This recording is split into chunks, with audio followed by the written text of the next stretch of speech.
All right, friends, today we are headed into Canterbury Park. And you'd say, oh, that's something you do all the time. But this is something we've never done before, betting on horses. We're gonna just bet the entire $1,000 balance today on random horses by using a strict strategy of whatever name speaks to me and probably whatever the biggest payouts are, because we're down bad. All right, we're down $5,100. My God, we gotta get out of the red somehow. And I'm not sure that horse racing is the answer, but boy, oh boy, is it the answer tonight. All right, here we go. Canterbury Park, Minnesota. All right, shockingly, I know nothing about horse racing. I only know the fact that if you pick a horse and it wins, there tends to be a big payout. We're gonna watch 5 races because I got stuck in traffic on the way there. So I'm dividing up my $1,000 into $200 bets. I wanted to ask Ted, who works at Canterbury, what is the average bet size? Like, how much does a normal person bet? Yeah, I mean, it depends. Like, so you can bet as little as $2 all the way up to, guys up in the press box are betting $100 or, $200 really bets. Okay, all right. So we're up towards the top of what the sizing would be. So I'm betting $200 a horse. Most people are betting $2 a horse, and I think 200 is almost the max. So perfect place for me to be max betting on something I know nothing about. And it's already time to pick my first bet. So I have to use a clear-cut strategy. Look at that name. I don't know how to say that. I don't know if I can bet on a horse that I can't say the name. Are these odds right here, 9-5? So those are the probable odds. The current odds change when people bet money into them. Okay. And so all of the TVs will have the current standings. And right there is my first curveball. So you place a bet on a horse at specific odds, but it's not locked in. Your final odds are whatever it is when the horses start. So if I make a bet and it's 3-1, a lot of people can bet on these horses and change the odds. So I could get 3-1 and all of a sudden eventually get 9-1, or I could think I'm betting on an underdog and end up with a favorite. And unfortunately for me, because I'm betting so much money, I shift the odds immediately against me. The odds shifting is definitely something I didn't know. That's kind of a fun but also stressful part of this. Oh, yeah. I just want to stop the video here. This is not a paid ad, but I want you to zoom in on the October 8th Fall Poker Classic. Yeah, your boy Final Table back in 2023, one of the events. Just sick brag. All right, continue. So do you think it's smart to just pick super long shots to win, or do you think it's better to just pick all the favorites? Especially if you're betting bigger. Yeah. You probably, want to go with the favorites. With the favorites, okay. I'm a big underdog guy. Mine as well, because if a long shot hits and you're, betting $200. Yeah, that's... you could win. So, let's say it's like a 7-1, you win $1,400. Yeah, so that's what I need. I need a couple of those actually to get out of this hole that I'm in. Bet you heard that before. The elephant in the room, or maybe the horse in the room. See what I did there? Dad joke. Is that I'm down almost $1 million. Just kidding, not $1 million, but enough that I need to get out of the hole. And horse racing actually could be the move for me, but I'm not going to get it just betting on the favorites. So for the first race, it's just time for me to stop asking questions and make a pick. We have decided we're going to place our first bet on a 3-1 underdog named Honeycrisp, mainly because my son loves Honeycrisp apples right now, and it's got to be a sign. Can I bet 200 on Honeycrisp for number 3? You want to win? Yes, please. So I got my first bet locked in, but this is where the cool part of the evening unravels. I realized that because Canterbury has been treating me so well, they're actually going to be taking me to different places to watch every single race. I wasn't really ready for what was about to happen.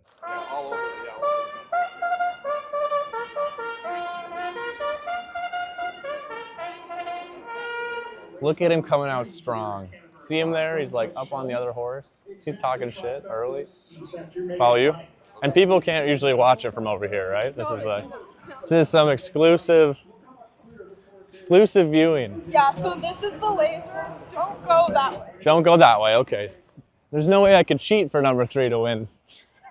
Right, so there where you guys are going to be watching from. On this wood thing? Yep. So we get to the spot that we're watching the first race from, and it's up a very, very tight staircase. Not gonna lie, I was a little bit scared getting up there. Falling sounds like a minus EV play. But once we got up there, the view was fantastic. You could see the entire stands, and you can see a 360 view of the entire track. Honestly, I didn't think I was gonna get this close to the horses. It was pretty amazing. And this is a part of the night where a telltale sign happens. The camera guy who comes up to get the photo finish camera angle tells me that I want to just bet everything I can on the jockey Harry Hernandez. This is a name that you're going to hear all night long. He's one of the jockeys, apparently, that wins more than anybody else. Now, he's not in this race, but he's in a few coming up. It's something I wanted to take note about. But enough of the backstory. Now it's time for the race. Come on, 3, one time. There they go. Come on, 3. There he goes right there. He's looking good. Early, though. So what the camera guy just told me is that you don't have to worry about anything that happens in this race until the final corner. So our horse just needs to be close enough to make a push at the end. This made me feel better because right now he looked like he was walking. It's hard to see, but he looks like he's in second. Oh, wait, get there. Get there, 3. No!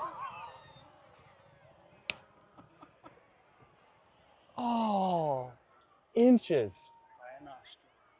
By a nostril. That would have been a $700 payout. Holy cow. $700 payout, just missed by an inch. Everybody else is celebrating, but not me. That was crazy. Oh, Maria, if only I could have said the name. I would have, we would have been great, but my 6th grade education holding me back. So betting with my head left me brokenhearted. So I immediately abandoned that plan and decided to try to do something that was a sure thing. Harry Hernandez, the camera guy, the social media team, people around the track all agree this guy is the closest thing to a sure thing, and he's riding a horse called Words of Wisdom. I don't think there's an easier lock out there. All right, we're entering the press box.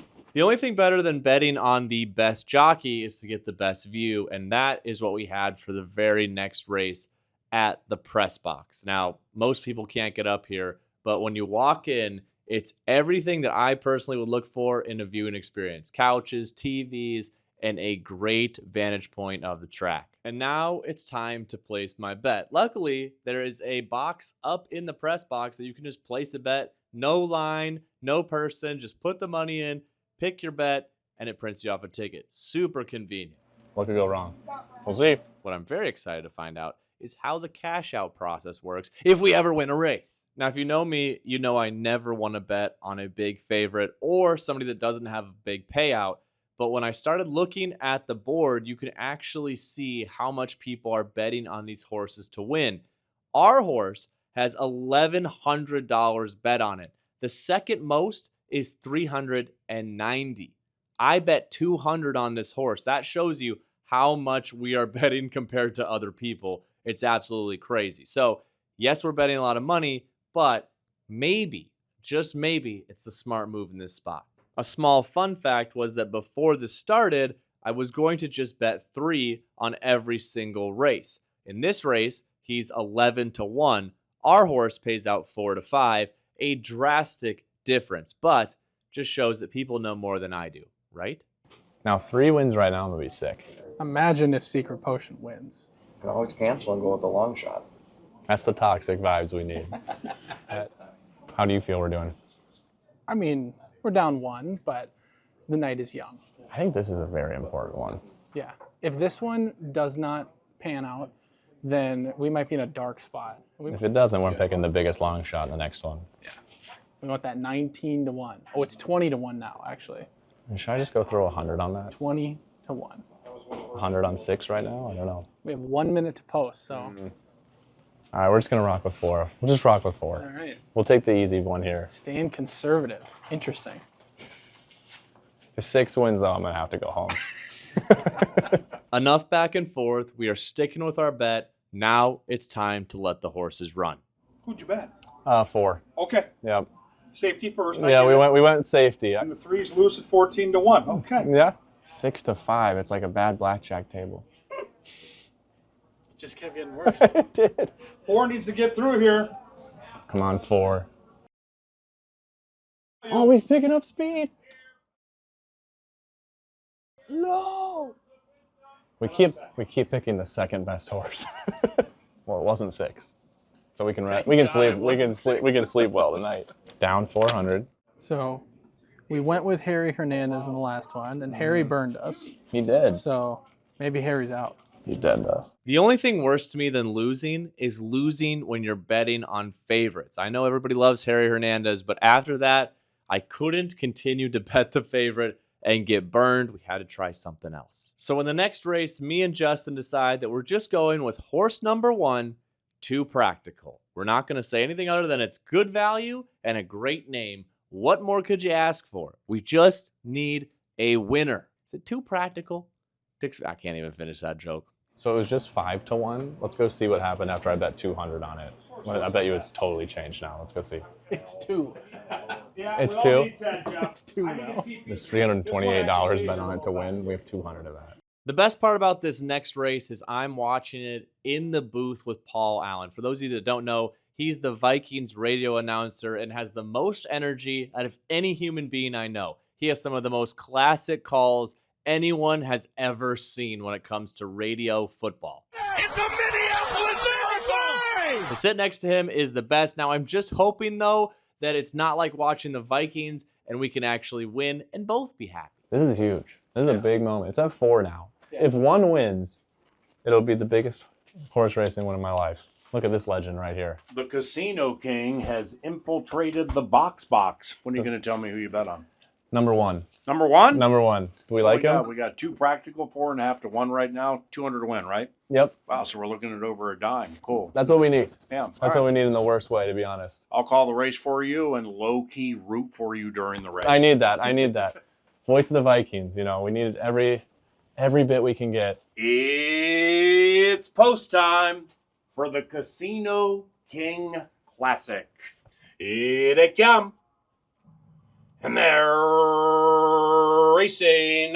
Kind of an awkward beginning for Virtually. Great beginning for Gotta Try Mischief at 12 to 1. Gotta Try Mischief might be up to no good for favorite players, opening up a 2-length lead as they head into the first turn. After that, we have Too Practical racing to the inside of Up on the Edge, trying to win 3 and make that 2 in a row. And the long shot, Gotta Try Mischief, still shows the way. Outside of that, Grace Darling being niggled out a bit. Too Practical is awaiting the light of day. Then we come to Up on the Edge. Virtually is out of last and swinging into action. Gotta Try Mischief continuing to show the way. Gotta Try Mischief leads it by 3. On the outside, we have Grace Darling. Then it's Too Practical. Far outside, Atomic Habits. But nobody's catching Gotta Try Mischief, who wins wire to wire.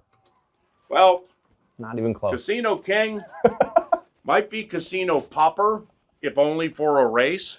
But you know what? If you tug at Canterbury hard enough, maybe they'll give you... We need it. We need it. Actually, they ain't going to do that either. So, Appreciate you. yeah, thanks for watching. Thank you. What do we do now? What would we do now? It was super cool watching him live do something that I've heard him do year after year after year. The best part about it is it was so much like watching the Vikings, of hearing him tell me that the people I'm rooting for, the thing I was rooting for, was going to lose. It wasn't even close. Our horse, not even a contender. I'm down another 200, and boy, oh boy, do I need something to come through. This time, I decided to dive into what 2 of the sharps in the press box had to say. Inside the press box, there are 2 guys that know so much about this that I don't know, and they both talked to me about 7. So one of them has a tip sheet, and they have the 7, and the other says that it's either 3 or 7, but 7 is in good shape. So we're gonna go with the 7. What could go wrong? Well, specifically, they said that it's a good underdog. Yeah, it's a good underdog pick. They said everybody else is gonna bet Harry Hernandez, who sounds like he's like a great jockey. And he's riding a horse that's been trained by one of their best trainers. Yep. We just need one. We just need one. So we're going with the 7. And I asked, I did ask, I said, is it worth it for us to split this up into 2 different ones? And they said, just pick your horse and ride with it. Now, this is a situation that a lot of gamblers get in. You can either bet on the thing that everybody's saying to bet on, the Chiefs, the Eagles, Harry Hernandez, the jockey, or you can dig deep. Where is the winner that will take you to the promised land? I had 2 sharps tell me to take number 7, so I said, you know what? Let's give it a try. Now, the best part is one of the sharps is named Kevin Gorg, and he is somebody that works for Canterbury. He also works for the Wild, and he really took me under his wing, talking to me about horse racing, sports betting, fantasy, and he actually brought me down to the track and did an interview, and it was really cool. He was asking me about my upcoming coming from Shakopee, Minnesota, how much it means to me to be able to do this in Minnesota. It's a very unreal moment being up on the Jumbotron or whatever you want to call it. A lot of times people that are professional gamblers are not very nice, and they're very much know-it-alls, and they don't really want to embrace somebody that's new. Now, not the case with Kevin. I'd say it's very hard to find somebody as kind as he was to me, so I did want to give him a shout-out, show some of the footage of the interview. It was quite an epic moment for me as a Minnesota kid. We talked on our trip down from the press box. I've been doing this for 40 years, and I, fancy myself an insider, right? I put hours and hours in on every race card, and even the best handicappers are wrong like 7 races out of 10. It's a game that can really psychologically get to you. But what I love about the game is it's different than playing cards, where if you're playing blackjack, you're going to have to stack together many, many wins, get on a heater, double down, all that great stuff. It's fun. But horse racing, it takes one long shot to get all that money, and that's what you've been doing tonight. You've been playing prices. Yeah, we're looking for a huge payout, and that's probably why I'm 0-3 so far. So we'll see if the night changes, but it's just like betting on sports. You're looking for an underdog to just come through one night. All right, well, you're shopping for a long shot. We're trying to get you your first win of the card, and we talked upstairs, and we thought there were a couple of horses in this race that as the betting kind of progressed, the numbers would go up. Did you bet already? I did, and I apologize to anybody that has 7 because I hope I didn't jinx it. Since we started talking a couple of minutes ago, your 7 went from 5 to 2 to 3 to 1. I will bet you right now that this horse continues to drift up, and what you've got is a horse with natural speed. So thank you for coming to Canterbury. Thank you for exposing your fans to our great product, and I love that you're a Shakopee kid. It's great having you here. Thanks for having me. I really appreciate it. All right. We need this in the worst way, Justin. We need it in the worst way. I say that all the time. I say, what could go wrong, and we need it in the worst way, and those two should not be tied together as much as they are. We got to watch this race from the winner's circle, which would be an epic place to watch Harry Hernandez win right in front of us. You can hear the crowd yelling, "Come on, Harry! Come on, Harry!" Harry Hernandez. We will bet against him. He just needed a warm-up round. He just needed a warm-up. The guy knows how to ride a horse. He knows how to ride a horse. I don't know how to bet on horses, but that man knows how to ride on horses. I'm down to my last $200, and there's only really one option. People are going to hate it, but we have $200 and we're going to send it on sending. I don't care. Sending is a 15 to 1 underdog. It's probably not the best jockey, not the best horse, and not the best trainer. Who knows? 15 to 1. 15 to 1. For the final race, we decided to leave the track and go to a brand new restaurant that was just built on the track. All right, just for the record, Casino Queen was here last night on a girls' night, the Boardwalk Kitchen and Bar. Now, what's crazy about this moment is I found myself a lot of times in life having a massive bet with a lot riding on it, and then I end up at some super cool environment, and it's a very weird feeling of being overwhelmed with the environment being awesome and being immersed in the bet that I have going on over here. And that's exactly how this was. So, like, for example, sometimes I've been out to like an amazing vacation with somebody, and I have money on the Michigan State Spartans, right? So I'm like kind of checking it on my phone.